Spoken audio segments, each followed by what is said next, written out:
What's going on? Figured I'd give you guys a little update on my trailer that I made, the first video I made about. So I figured I'd give a little update, how everything's working and going, what I've added, what I plan to add, etc, etc. So actually, yeah, we'll start on the other side.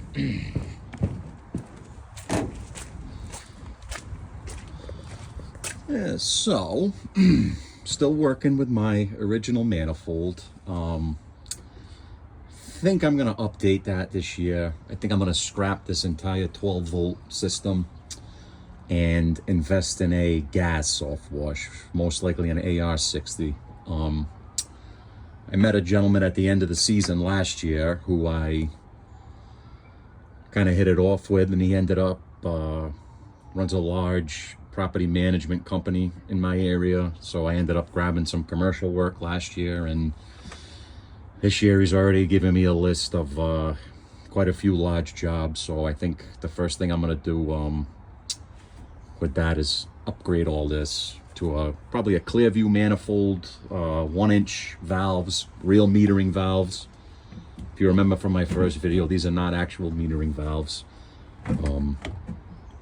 They work up to, you know, full and half bleach, but if you try to go down to like a 1% with it, it doesn't work right. So I added this flush valve for my manifold. So this 3-way valve, it's not a fancy remote one like I see that I would love to have, but that's another thing on the list. Anyway, so after I finish washing a roof or using the chemical pump, I will turn this from chem to rinse. So that's just going to flush out my check valve, which I already had one that rotted out on me. So that's what prompted that. But all that is, for anybody who doesn't know, it's just connected here to my water tank, and then this runs to my chem tank. So depending on which way this valve is, it's either going to give you chem or it's going to give you water to rinse. I also added a second float valve. The first one that I bought was not, I like the Job valves, but the first one that I bought was not rated for, you know, it wasn't keeping up with my machine. I was noticing that, especially with the injector off, I was noticing that it was not keeping up with my machine. So I bought this Megaflow Job valve. It's inside the tank there. This is lower because that valve is actually, the float is on a string. So when it floats, it fills basically, you know, almost my whole tank. So I never run into that problem of, you know, the water not being able to keep up with the machine.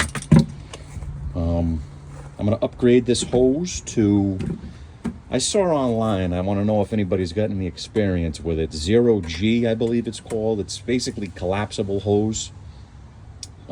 Just for the water supply, I thought that might be a little bit easier than running out, you know, the thick, heavy garden hose. Like I said, I have never used that hose before, but I think it's worth a try. It's not outrageously priced or anything, but that's really it. That's all I've added over here. Yeah, go over to the other side. So definitely on my list of things to do is build something, probably on the wall, to slide the surface cleaner into, because this is what I do right now. I just put it here, I take it out, and that's it. I added this little makeshift stand for my soft wash reel and my pressure reel. I could have done it nicer, like out of aluminum, or bought a real stand, but honestly, guys, this trailer, maybe I'll go through next year with it and I'm gonna get a new one. Definitely through this year, maybe one more year, but it doesn't have a lot of life left. So I don't go too crazy with it's bare essentials in here, basically.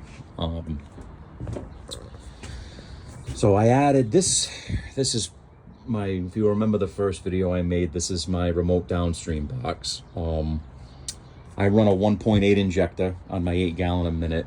So what I did was, this valve will just meter that 1.8. It comes out with no, you know, full bore. It comes out at almost 2% out of this 1.8 injector. I've done a draw test. So what I do basically 90% of the time is I'll put that at halfway. So that's giving me a little less than 1%.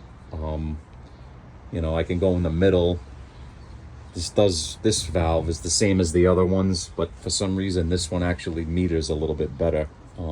It's pretty accurate with, you know, like half full, a third. So like I said, the full flow on my 1.8 injector gives me about a 2% mix. So that'd be for a house, 1%. You can go a little more, go a little less, whatever. Definitely helps me reduce the chemical consumption. But this is not going to be much longer. This was nice while I was getting going. It's a huge time saver. My wash houses very, very quickly with this, but the problem with this, as somebody brought to my attention in the comments, is that all it's doing is shutting off the bleach. So when I rinse, I'm still rinsing through that little 1.8 injector. So I ordered a smart bypass. It's a Flow Pro alternative. I believe it's maybe $100 or so cheaper than the Flow Pro, but it's the same thing. So it'll connect and it'll jump, you know, it'll actually bypass the injector. So I'm expecting that to cut my time down even further when I'm rinsing with a full 2.5 gallons a minute. I added some shop towels here. Mounted this little wrench for my unloader here, so I always have it. But aside from that, guys, this trailer has been absolutely phenomenal. Everything's worked properly. I think I probably have 100 hours or so on the machine by now. Just no issues. Everything runs great. The Predator motor, the AR pump. The Predator motor is warranted, no questions asked, for 2 years. So this will be like in the middle of next year will be my 2-year mark. I'm leaning towards just disconnecting it and taking it back and getting a brand new one, because I don't know what the hour expectancy is out of one of these machines, and I would prefer to take it back and get a brand new one, even if there's no issues, than risk having it shit the bed, you know, a few hours or a little bit after the warranty's expired. So actually, if anybody else has used this, I'd like to know how many hours you expect the Predator motor to run for, because like I don't really have to think about that this year, but that'll be a thought next year. That's really it, guys. I do want to invest in an actual manifold for my downstream injector. They make them. Smart Bypass has them. Midwest Washing Equipment has them. And if I want to spray Cleansol or something, I have to unhook the injector here, because it's obviously plumbed to everything, you know, hard plumbed. So I have to disconnect the injector here.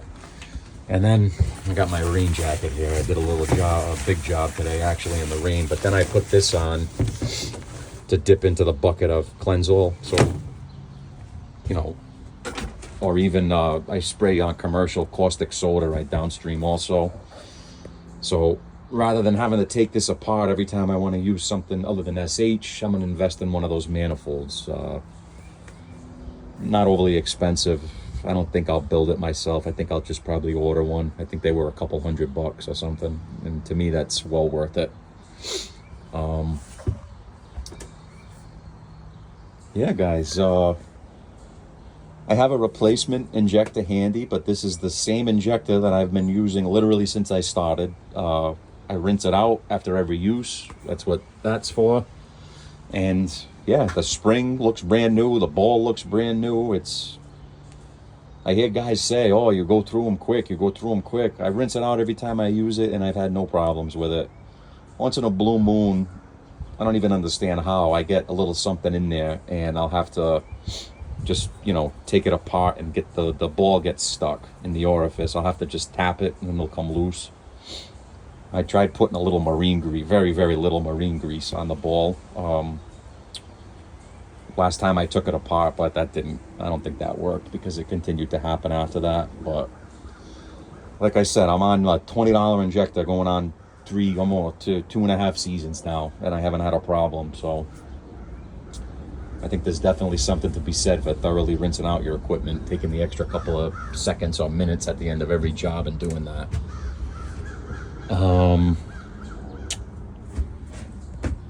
Yeah, that's about it. Got my goodies all in here. I stocked this all up. Friggin' everything slides around when I'm driving a lot of the times, but this was another good investment. I got everything I ever need in this toolbox. Got all my guns and everything in here. Electrical stuff, just miscellaneous. Everything I need. My grease gun for the surface cleaner. Yeah. I do a little bit of concrete work also. That's what the big tape and stuff is. I got a background in concrete, so here and there, if a customer happens to mention something, I'll try to pick up a nice concrete pour also. Pays a lot better than the pressure washing does. But that's about it, guys. Let me know what everybody thinks. That's my Predator 670 AR 8 gallon a minute trailer.